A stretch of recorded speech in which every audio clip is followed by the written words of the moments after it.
afternoon. All right, very good. My name is Charlotte Parsons, and I have the pleasure of being the director of the Washington County Public Library.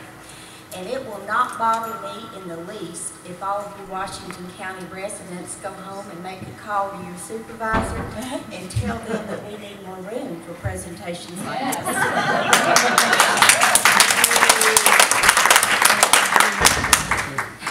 Today, in addition to the program, we have a special event. Carmen Camp, the president of Friends of the Library, joins me in doing something to honor one of the library's most loyal supporters. The person that we're honoring is Robert David Vess. There's a sketch of him over there. All of you all around here certainly knew him as Bob Vess. Although Bob was well known in this area, he had a very extensive and colorful series of experiences before he moved to Meadowview, the home of his wife. He was born and educated in Minnesota, and through thick and thin, he was a loyal fan of the Minnesota Vikings. He even had the horns and liked to wear them on special occasions. He was a veteran of the Korean conflict, and he worked for the Red Cross all over the world. And for about 20 years, he served as the director of disaster preparedness in the national headquarters of the Red Cross in Washington. Bob had many interests. He loved to hike. Passion was truly travel was truly one of his passions. He loved food and drink. He loved games. He was wonderful at board games. And he had tutored in a literacy program that we had here in the library. He had a special relationship with an adult that he tutored for many years. Now, I knew Bob for close to 20 years, and in all of my experience or my time as a librarian, I have never known anyone that liked to read as much as Bob. He liked to read everything, fiction, nonfiction. He was particularly fond of poetry, and nothing would make him more content than a Sunday afternoon spent with the New York Times. And I'd be very negligent in making some remarks about Bob if I didn't comment on his sense of humor. And any of you all that knew him are going, she's got that one right. The fact that he read so much and that he was so intelligent made him very clever, and he had a very quick wit. He also had a lot of insight that let him bring a point home just at the time that it needed to be made, either to make somebody laugh or to kind of drag a point right into where it was needed. I've missed him terribly during this last election. He would have had a field day with some of the things that's been going on. When he moved back to the area, it was easy for the library to become acquainted with him because he was in and out of here so much. And as we got to know more about him and we realized about his background and his experience in management and in organization, his leadership skills, we were not going to let those talents pass us by. We quickly tapped him to be involved in our Friends of the Library, and over the years he served as the president and vice president of the Friends of the Library. And back at that time, it was not the strong organization that we have today. It was really struggling. Membership was small, didn't have much money, and Bob's leadership skill and his commitment and his ability to win people over and get them involved truly helped to become the strong organization that it is today. Now, I'm going to be joined today by Carmen Camp, as I said, who will make take this from here. I want to welcome everybody also. Good afternoon. We have a beautiful day here. And I want to address my remarks to Jennifer especially as well as to everybody else. But on behalf of the Friends of the Library, it's my pleasure to honor Bob. Unlike Charlotte, I did not know him. But I have, in the last little bit of time, I've learned a great deal about him. And I know that he had a long-standing commitment to the Friends of the Library and to libraries in general, and as she said, he was a big reader. This afternoon, we have the honor of presenting this painting, which will hang in this room, and it will serve as a reminder of Bob's support of the library. It was done by Kyle Buckman. Many of you, Buckland, sorry, I know better than that. But it was done by Kyle Buckland, and I understand from Bob's family that Kyle was one of his favorite painters. So we are happy to unveil that for you today. Jennifer, will you come up, please? I've never unveiled a painting. Well, Bob would be proud if you did. Well, there's a first time for everything. Okay. Well, we do, sure. I guess just. Oh, you've never done it.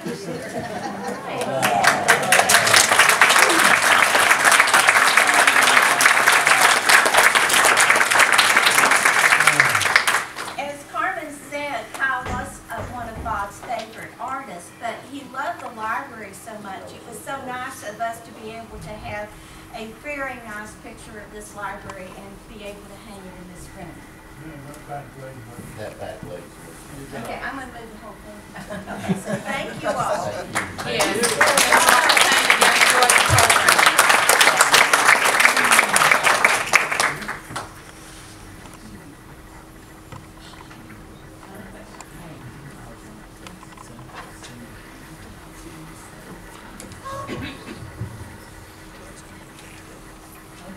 Welcome everybody. I'm Ben Jennings. I'm the chairman of events for the Friends of the Library.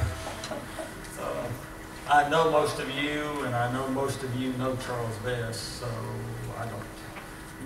we don't need an extensive introduction. But folks here in Abingdon think of Charles as a friend, a colleague. He's certainly been very wonderful to the library over the years, presenting programs like this. Most of you know that he donated a sizable collection of his art books to this fall's book sale. Around town, most of you know that he was the designer of the Titania sculpture across the border, designed the Barter logo. He's certainly been a friend to Barter.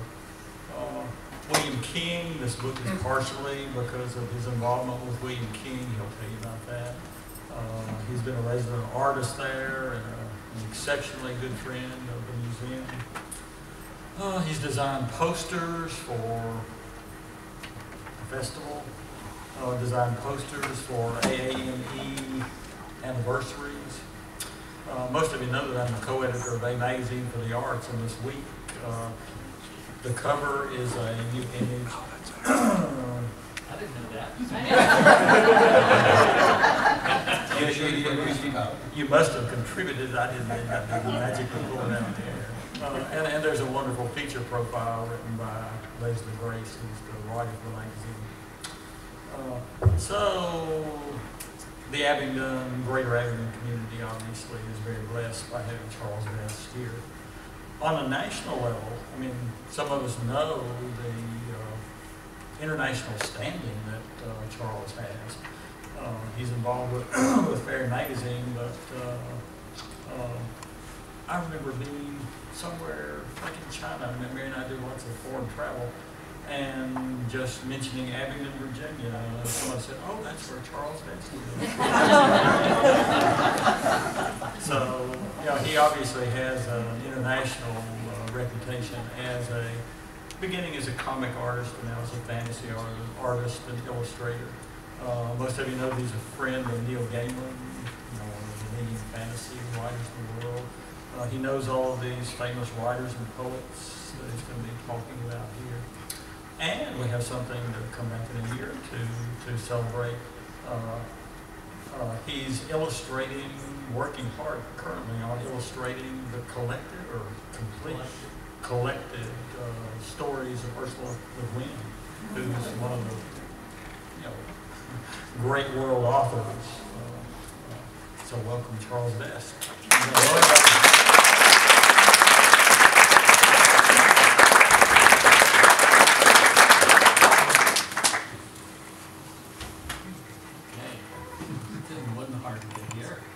How many times did we go back to my studio to get that?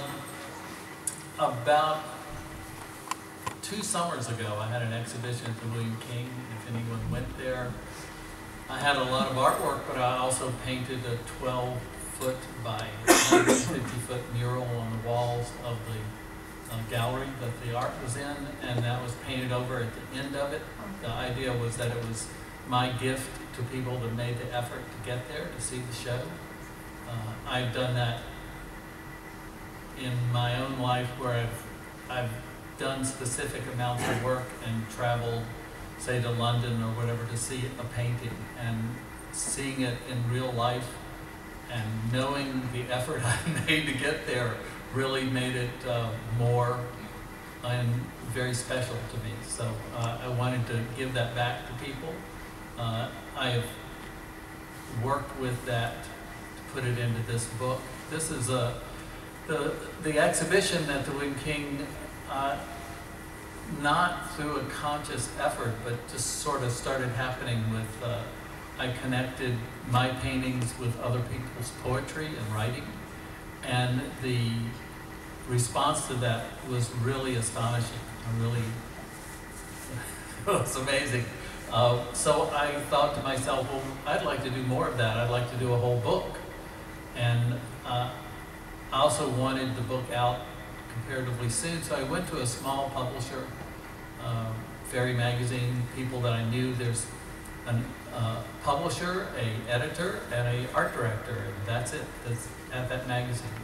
And because they are small, they can also get things done very much quicker than if you go to a large publisher. I came up with this idea last year around this time, put the book together in very rough form in winter and spring, and then now I have a book. It's a 120-page art book. If I'd been doing that for a large corporation, we'd still be talking about it. Sometimes you just get tired of talking about things. You just want it out there. And the book became, because I had that idea of combining my art and other people's writing, some of my own writing, but other people's writing too, it became more than an art book. I've not figured out what to call this book yet, because it's the writing in it is just as important as the art. And it's sort of, if you want to know how I see the world, all you have to do is read this book. It's there. And I've had, most of the books are still on a slow boat from China, and they're coming to the docks in Baltimore, and they'll be here in about 2 weeks. But they air-shipped a number of copies, and so I've sold some beforehand, and the response has been, again, astonishing to me. And people have talked about, especially after the election and the aftermath and all these things that happened, there are many people that have thanked me for the book, and that's really gratifying. So I thought, this is the cover. I'm going to show some highlights from the book, and I'm going to read some of the stories, and other people are going to read and sing some of the stories. Where's Tom? He's hiding over there. Okay. So when I was putting together the show, one of the things that I realized that everyone seemed to be taking everything they read and looked at in a very literal manner, and I wanted people to be more accepting of the metaphor that was there. And online I showed an image next. Showed this image, and I'll read you this. Pretty big, but it's out of focus. So, okay. Fairy tales don't need to tell children that dragons exist. Children know that dragons are real. Fairy tales tell children that dragons can be killed. That's by the English author G.K. Chesterton. Now, I had a lot of people online get very angry at me for saying that, because they said, you're telling children to kill dragons? Why are you doing that? But it's a metaphor. It's the fairy tale of going into the dark woods, which is your brain and your life, and walking the path and having to overcome the dragon or the witch with your wits, and with your kindness, with your intelligence, and coming out on the other end. And those dragons and those witches are more like your spouse that you're having an argument with, or your employee that you don't get along with at all, or a politician you don't like. There they are. It's just all those fairy tales were written to give you a roadmap through life. And it was only with the advent of Victorian England, and they grabbed a hold of those stories and tried to make them into tiny little children's stories. And then Walt Disney took them and made them into, someday my prince will come. All the women were very, especially in the 40s, 50s, the women were languishing there waiting for the prince to come and save them and make their lives beautiful. And that was, as a child, I loved seeing those movies, but as an adult, I get really angry with them because that's not what a fairy tale is. This is the exhibition at the Wheaton King. I had my art, and you can see the mural there. It was a narrative mural. It went from right to left because the door that you came in on started over there on the right, so I had to do that. I did a small drawing, and then we had 3 days to get it up on the wall. It was quite a group effort. Next. And you can see some of it back over there. But for scale, next. Here's a sort of a close-up of it. Callie, the curator there, had figured out how to translate my lettering into vinyl, stick-on vinyl. And then we painted the rest of it next. And here, probably my favorite part of the mural, but next. That's it for scale. It was, as my wife said and other people said, and it was not something I planned, having it that size, you were walking inside of the story. And that surprised a lot of people. I managed to get a number of writers and artists I knew that do not live anywhere near here to come and visit, and several of them ended up in tears, and that was like, yes, yay, it worked. But here it is. So I translated it into this book. I wanted it there, which meant that I both had to make it go left to right, and which meant that I had to change a lot of pacing, which also meant once I started doing it, I realized that there had to be more detail and more closer up. It was an interesting experience, but I'll read this too. We'll go through the whole thing. It's called Into the Green by Charles Vess. A long time ago, or perhaps it was just yesterday, we all lived together in a great dark forest. There you were a prince on a quest, or a princess with a secret, a cat shod in 7-league boots, or a mouse who wears a crown, riding on the back of a brindled hound. You are traveling together or apart along a winding road, where you will come upon a beggar. He is most certainly blind. These are all elements out of fairy tales. There's always the blind beggar. If you help him out, he's going to give you something that's going to help you get through the story. So be kind and have courage.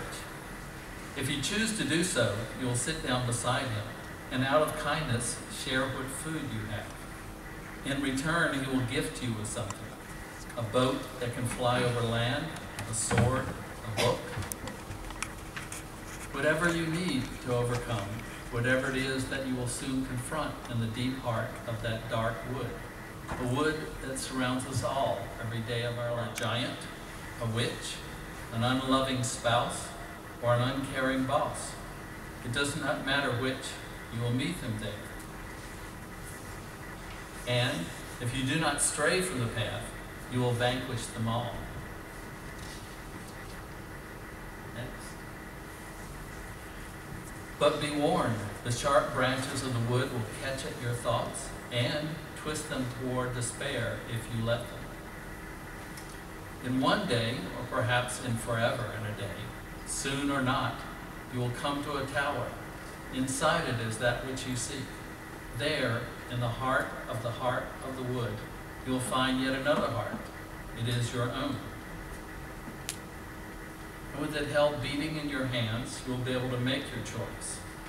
Then and only then can you become that dragon, or that witch, or a loving spouse, or offer a word to those who work with you. The choice is always yours. Well done.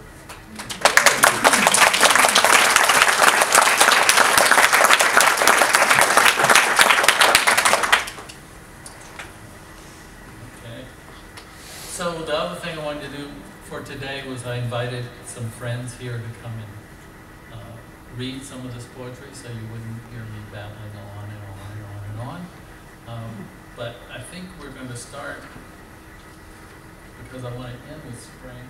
Oh, here's some pictures. Okay, let's go. In the book, these are pages from the book, and they're quotes from Charles DeLint, is a friend of mine. I've known him since 1978. And I used to do illustrations for his amateur magazines. I would do them for $5 a page, and I was happy at the thought. So, this was originally done for a Washington Rebels, a Christmas presentation in D.C. Thanks. And this, almost every year I go to a fairy festival. Thousands of people dressed up in fairy costume and wings. They even have their dogs with wings on their dogs. It's really fun. Really, some of the nicest people I've ever met are at that festival. And this particular one, I go, and almost every time I'm there, an idea will pop into my head. And this particular year, I woke up and I had this poem that goes around the outer edge of this in my head, and the image starting to appear. And it happened to coincide with an incredibly rainy, incredibly cold day where no one, almost no one, came to the festival. So I just sat and drew and started up this thing. I think I have. Yes. In case you can't turn upside down and read that. It's called There Once Was a Hill. There once was a hill of standing stones. There once was a hill with a birch tree crown. There once was a hill where the Lord and Lady stood. There once was a hill where the fair folk danced. And I say to you now, if you but open your heart, they dance there still.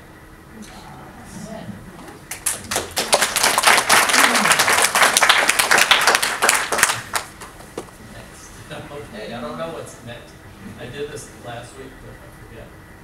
This was a painting that I started as I did a workshop in Seattle, a watercolor and conceptual workshop. And this was the image I came up with and started painting there. Finished it when I got back home. And this I put with a friend of mine, Theodora Goss, who's a teacher up in Boston, beautiful poet. And I used 2 pieces of poetry in the book. If anyone's familiar with the character Totoro, he's up there in the little crook of the tree. I don't know what's in that bowl, and I don't know why he's giving it to him, but this is also something I like to do. There's no established story for this image, but it's very narrative, and I'm hoping that people will look at it and think of their own story. So maybe there's 30 or 40 stories floating around in the air right now. Next.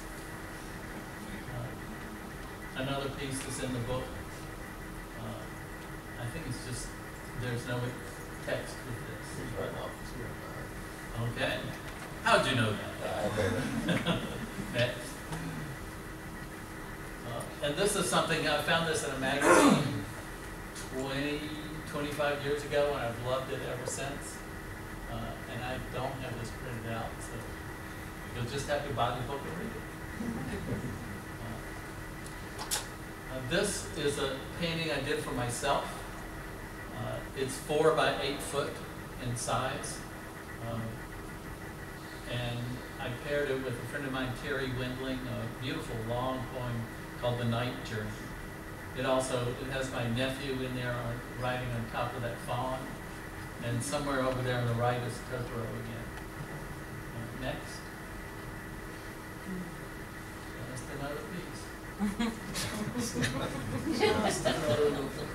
There's a young girl with red hair. There's a red blob behind her that's a fox following her. And it's basically the path of the whole story that this came from. Next. And Neil, I've worked with him a lot. I've known him for, I don't know, 25 years, maybe more. But when I asked him for a piece of poetry for the book, he said, Charles, I have a new book. We're putting together this book of all my poetry. Should I just send you that and you can pick one? Okay, that'll be easy. It was in PDF form. I don't know when the book is coming out. Again, there's a Totoro in that one back there. Right here. This is also a piece inspired by my visit to Spoutwood Fairy Festival. And this woman is actually Dancing Hands is her fairy name, and if you happen to see the glitter that is in my hair, that's what she does. She ties it into your hair. You can stay for months. Next. Just a piece. A lot of cats. Just a piece. Oh, here we go. David, you're on. Surprise, surprise. This was originally done, Polly Mallory, when she had her gallery here, had an exhibition where everyone painted an image based on one of David's poems, and this was mine.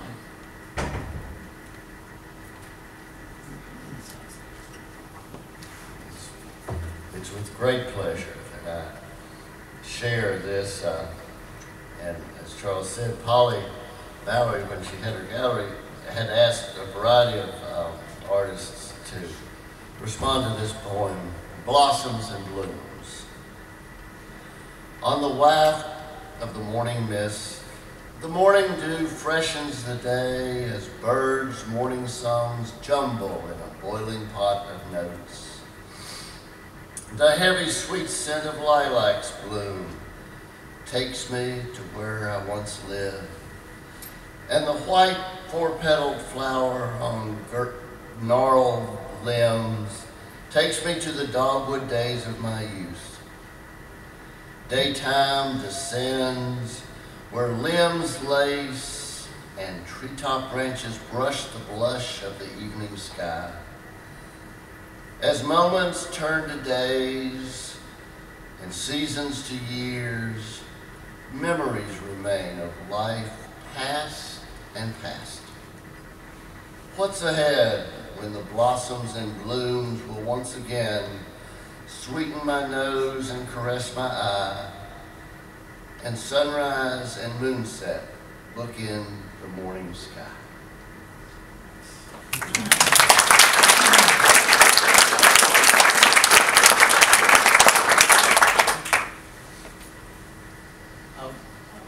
I wanted to end with a particular season. 16 years ago, I painted the first of the Green Man series, which was called The Quarantine. It was the autumn one, and I realized right then that I needed to do all 4 seasons, and it took me 16 years to get around to doing it. And I've changed some of them as I've been working on it, and I wanted to end up with one where I did a big alteration. So I thought I'd start with this one. If for the sharp-eyed amongst you, you can see there's a green man embracing the woman, but the green man has mice and honeybees and ladybugs and robins and bluebirds and all sorts of stuff living inside of it. And there's cattle. These are all 4 of these. The landscape in them is what you see when you sit on my front porch and look across the street. So there's the cattle that are there, and then these brown blobs over there for my wife. They're the wild turkeys that come down out of the hills and prance about. She loves those turkeys. I went, well, you won't be able to tell that they're turkeys, but you know that they're turkeys. And then everything, all the leaves, the animals, everything are things that are in our yard, except perhaps for the woman and the green man. And yes, wouldn't it? And this was, I had found the perfect, if anyone remembers the exhibition, there was another piece of poetry with it, and it was the most perfect piece of poetry possible. And I thought, well, I want to use that in the book, and I found the poet's publisher, who led me to her agent, who may or may not have sent it on to my request on to the actual poet herself. And what came back was, yes, you can use the poem, but you can't use it with any artwork. Which was like, either that's a really nice way of saying no, or that's just a no. You know? So, and that was about 6 months before the book was gonna had a deadline. And I can't tell you how many pieces of poetry, summer poetry I read. It was so much, and it was so frustrating. And then about 2 days before everything was due, these lines popped into my head, so I wrote the poem. And one of the confessions I make in the book is that I grew up hating poetry. I used to skip over it if I saw it, and, you know, be like, oh, that's boring.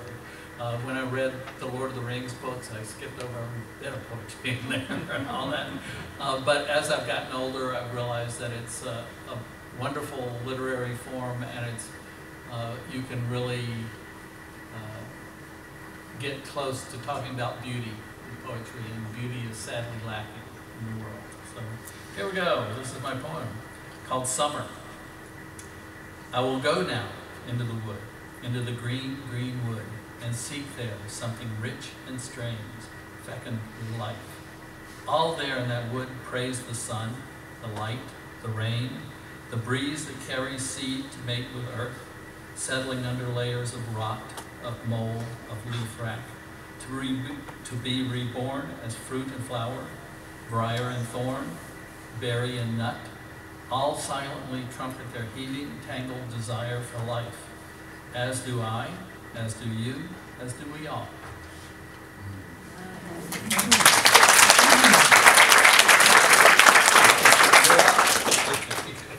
And Sandra Parker, I asked her to recite this version of The Lord of the Dance, and she said, well, Charles, can I sing it? I went, well, yeah. So here she is. Thank you, Charles. I will need a little more light than that. It would be very helpful. Oh, we need it. Yeah, that's it. Okay, we got it. No, Listen, there. as you get older, it just helps. Need a little miner's hat. The miners. Lord of the Dance, original lyrics by Sidney Carter in 1963. I didn't know that, but I was encouraged to look it up. And most of you will probably be more familiar with the song that he wrote. It was written as a song to the Shaker 2 Simple Gifts. There have been a lot of other lyrics written to the song, and you can find them if you Google it, alternate lyrics. I have not seen the lyrics that I'm going to be singing today. I think they are beautiful, and I think you will too.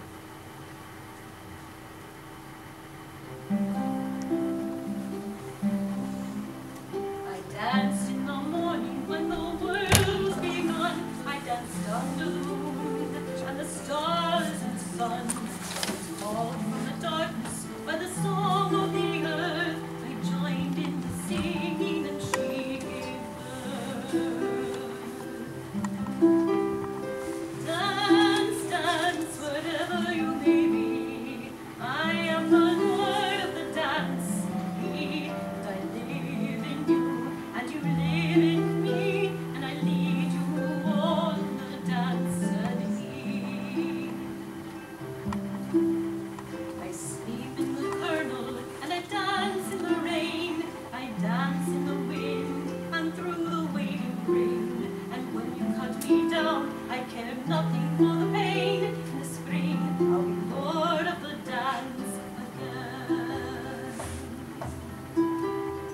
I see the maidens laughing as they dance in the sun, and I count the fruits of the harvest one by one. I know the storm is coming, but the grain is all stored, and I sing of the dance, the lady and the Lord.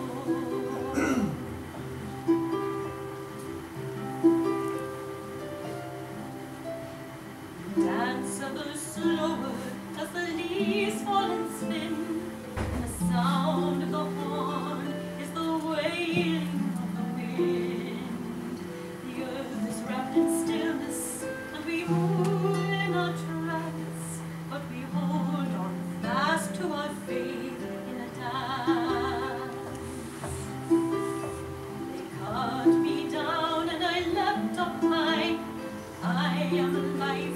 never, never die. I will live in you, and you will live in me. I am the Lord of the dance, said he. They danced in the darkness, and they danced in the night. They danced on the earth, and everything was light. They danced out the darkness, and they danced in the dawn. The day of the dancing is still going on. The moon in their faces, and the tides of the sea, the movement of the earth, and the seasons that will be, are right for the dancing, and a promise through the years. The dance goes on through joy and tears. Dance, dance, wherever you may be. I am the Lord of the dance, said he. I live in you, and you live in me, and I'll lead you on in the dance, said he. Can you sing with me? Dance, dance, wherever you may be. I am the Lord of the dance, said he. And I live in you, and you live in me, and I lead you to all in the dance, said he.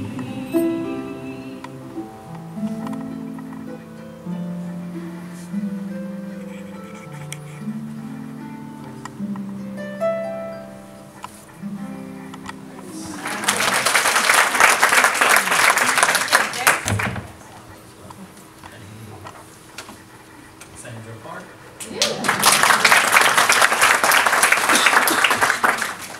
Next. This is The Winter King, and I found this piece of poetry by Susan Cooper.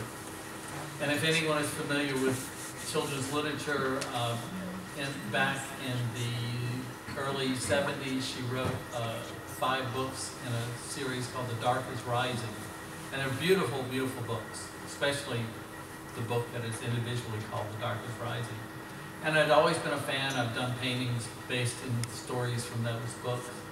And when I was putting this book together, I found this piece of poetry and went, can this be the same Susan Cooper? And because I had done the work for the Washington Rebels, they put me in contact with the Boston Rebels, which is who she works for now.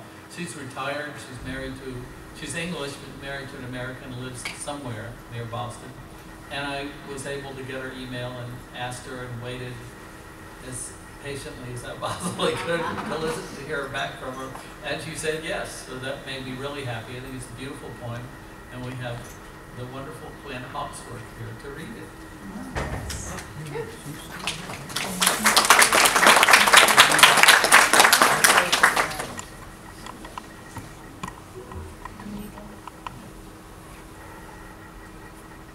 The shortest day. And so the shortest day came, and the year died, and everywhere down the centuries of the snow-white world came people singing, dancing to drive the dark away.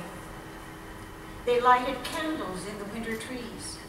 They hung their homes with evergreen. They burned beseeching fires all night long to keep the year alive. And when the New Year's sunshine blazed, they shouted, reveling. Through all the frosty ages, you can hear them echoing behind us. Listen. All the long echoes sing the same delight this shortest day, as promise wakens in the sleeping land. They carol, feast, give thanks, and dearly love their friends, and hope for peace. And now so do we, here, now, this year, and every year.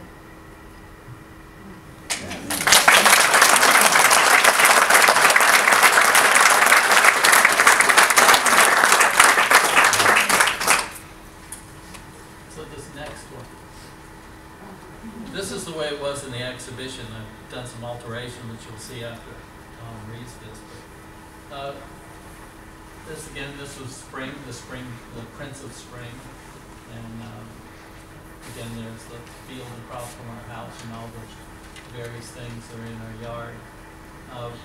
And I was looking for a poem for this. A friend of mine, Ari Burke, who's a professor of mythology and folklore at Central Michigan University, and a good friend of mine, who's written lots and lots of books. He said, well, how about this? And sent me this poem, and it was perfect. And Tom Peterson is going to do it.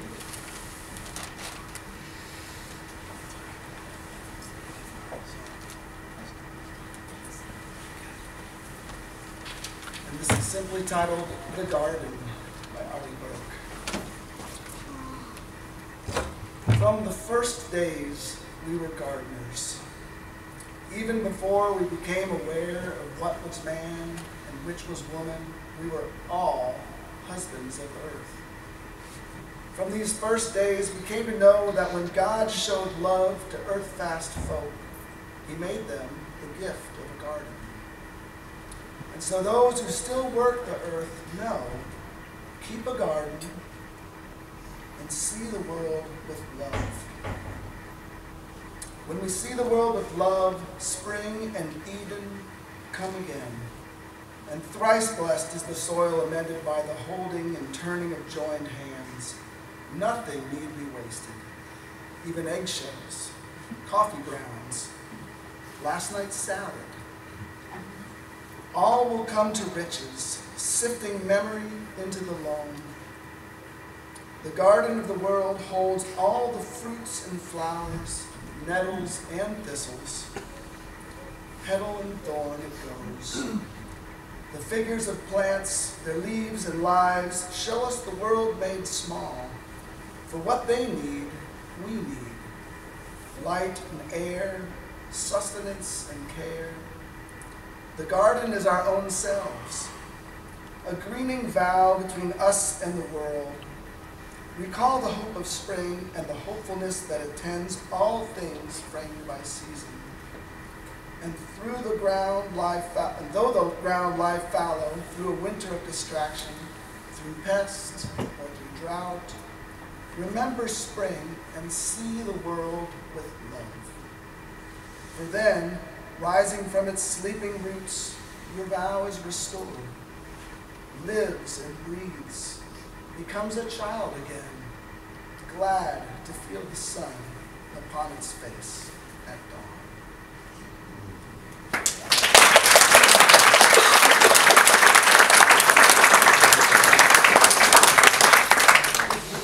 So this painting was in the exhibition, and I always wanted to wipe that funky smirk off that boy's face. I just didn't like it. I never knew why I didn't like this painting.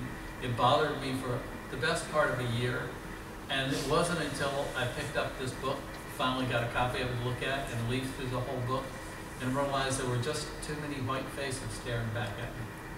And then I went, oh, I know what to do. Here he is now.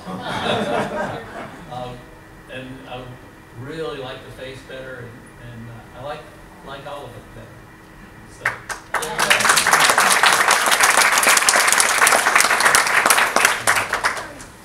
got something else, right? Yes, and I'm going to end this presentation thing. I'll take questions, and we've got lots of books, we've got note cards, we've got prints. All sorts of stuff for your Christmas pleasure. But I'm going to end it with this. This is an image that I've had around for a while, but I saw a movie a couple of years ago called Tomorrowland that not many people saw. And it kept quoting a folktale. It's a Pacific Northwest Native American folktale called Which Wolf Will You Feed? And it's been around for hundreds of years. And I just thought it was a perfect story and thing. It worked great for this book. So in the book, there's lettering right there, and it says, once there were a people that lived in the West. The land around them provided everything they needed in order to live, and they were content. Yet every day, 2 wolves came amongst them, demanding to be fed. The people knew without asking that both animals were essential to the fullness of their world. One wolf, though, was filled with violence, cruelty, and anger. The other with joy and hope. each day the people of that tribe would decide which wolf they would feed and how much they would feed it. And by their choice, each determined what kind of world they would live in. As it is today, every one of us must still make that same choice. Which wolf, then, will you feed?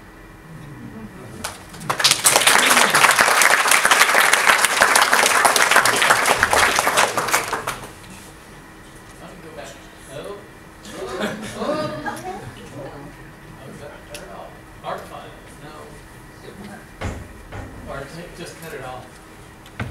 This is be distracting. Yes. We are sure. Positive. And then we need some light. And are there any questions? About anything at all? I won't be able to answer most of them, but When can we get a book? they're right here. There's just a couple.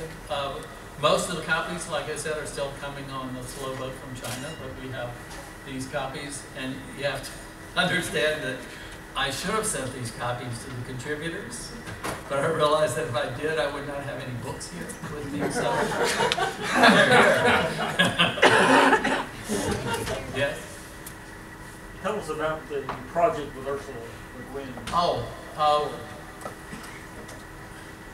Many years ago, I met a man named Joe Monte, and then he was the book buyer of science fiction fantasy for Barnes & Noble.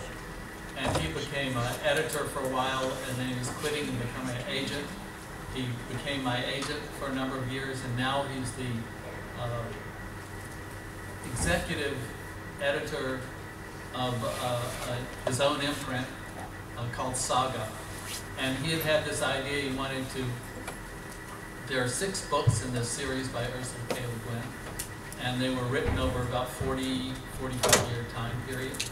And they had been published by various publishers, and she had not been done well by many of them. And things like, the characters in those books are all dark-skinned. They've never been painted that way on a cover in their life. So when my friend Joe Monte went to her and said, I have this idea, I'm going to talk these 3 publishers into letting me do this, combine all your stories under one cover, and we're going to do it exactly the way you want it to be. And she went, well, if you are, then we are. And she had to, she said, it doesn't, you get to pick the artist, but they have to call me up, and if I don't like them, they're not doing the book. And I'd been around her at several conventions, but too nervous to talk to her, because I loved her writing. I was like, oh my God, what do I say? You're real good? So I didn't. So Joe Monte called me up and said, okay, you have to, here's Ursula's email, you have to figure out a time to talk to her on the phone. And we did, we settled on a time, and then there was like 3 or 4 days of very nervously pacing around going, what am I going to say to this woman? She was 84 at the time. She's 87 now. And called her up and we had this great conversation. She's really smart, really cranky, really interesting. All the things that you'd want someone with that amount of thinking and writing. These books are beautiful. I don't know if any of you have read them. They start off fairly, what would you call it, normal to YA, in that the first book came out in 1968, and it's a young man who the wizards in that world think he's going to be a great magician, and they send him to wizarding school. I'm familiar. And things happen. But over the course of the books, and she wrote them over a 40-year period, her thinking and her philosophy changes and grows deeper, and you can tell it when you're reading the books, and they become much more about how to deal with life than just a breezy adventure. And I'm trying to reflect that in my art. I've spent the last 3 years, I've got this enormous amount of email correspondence. I've been trying to crawl into her brain so I can draw what she sees there. It's really fascinating. She's basically the art director of the project, which is something that usually doesn't happen, but because she's Ursula K. Le Guin, it's happening. And I'm having a great time. It's really exciting. It took about a year and a couple months to achieve the dragon that is in her head. And I have all those drawings, and I look at them and go, wow, it took a long time to get there. So, and I'm having a really good time doing it. And it's both a project that is comparatively personal to me, but also will be everywhere once it's published. So, be a big, fat book. Where does she live? She lives in Portland, Oregon. She's 87. She will not be on any signing tours. I can tell you. So. We'll go to her. Yes, it's all good, right? Any other questions? Can One huge book. One huge book, yes. If anyone has that Alan Lee illustrated Lord of the Rings, and the spine's about 4 or 5 inches wide, that's what this will be like. So you're not reading in bed. Yes. And just, could you mention a couple of her titles that were, as they were published separately? There's The Wizard of Earthsea, The Tombs of Atuan, The Farthest Shore. She read the. Oh, no, she's a different writer. Left Hand Left Hand of Darkness. There's a lot of books. She's been writing them for a long time. She was 2 or 3 years ago. She was given the Medal for Distinguished American Letters by the National Book Awards and stuff like that. So she's sort of she's transcended the sort of science fiction fantasy ghetto which can happen, and she's got a lot of good things to say, and she's very interesting to talk to. There was a Kickstarter documentary of her that has been funded and is going to be out in about a year or so. Anything else? Mr. Vess, I know you're an interested party, but what's your take on book publishing? Is it going to make it, or a book going to go away? The sales of e-books are going down. The sales of hardcover books are going up. Good. So it's not going to go away. It'll change. And there'll be more and more kickstarted books. They'll be harder to find, but they're also. I know a lot of artists that are doing that, and it's. You can do your personal project and not have to try to explain it to a giant corporation that's going to go, what are you talking about? You know, kind of thing. So if you pay enough attention, you can find some really interesting books. There's, in the mainstream, there's always interesting stuff in the mainstream too. So there's more choices. So it's sort of like a computer. It gives you way more choices. And it's a lot more work, actually. It doesn't make your life easier. It gives you more choice. Yeah. Thank you. I thought the witch painting was just lovely. And I noticed that behind the poem itself, there's a line drawing.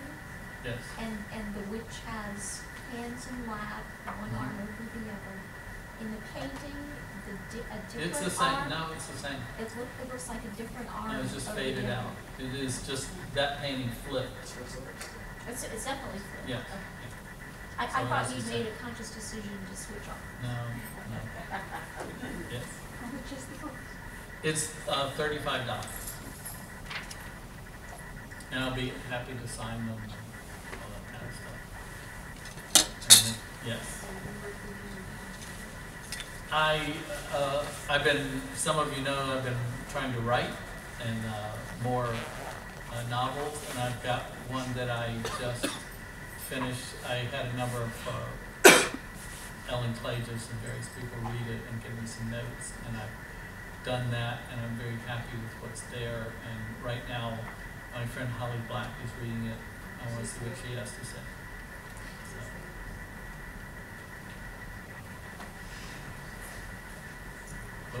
One more. Do you miss working on graphic novels? I've got a graphic novel idea that I've drawn about 40-some pages of. And it's a really interesting form, and I'll probably do some more of it. It won't be anything mainstream. It's graphic novels or comic books are almost as work as an animated film to do it right the way I want to do it. So it's more like just stuff that I want to do. So the graphic novels, actually it's a adaptation of the Appalachian Jack Tales, switched around and combined and made into my own story, and Then I anthropomorphized everything, so the Jack is a rabbit and things like that. The clothes, as you would expect, right? So I'm having fun. It would be a Kickstarter thing. Thank you, sir.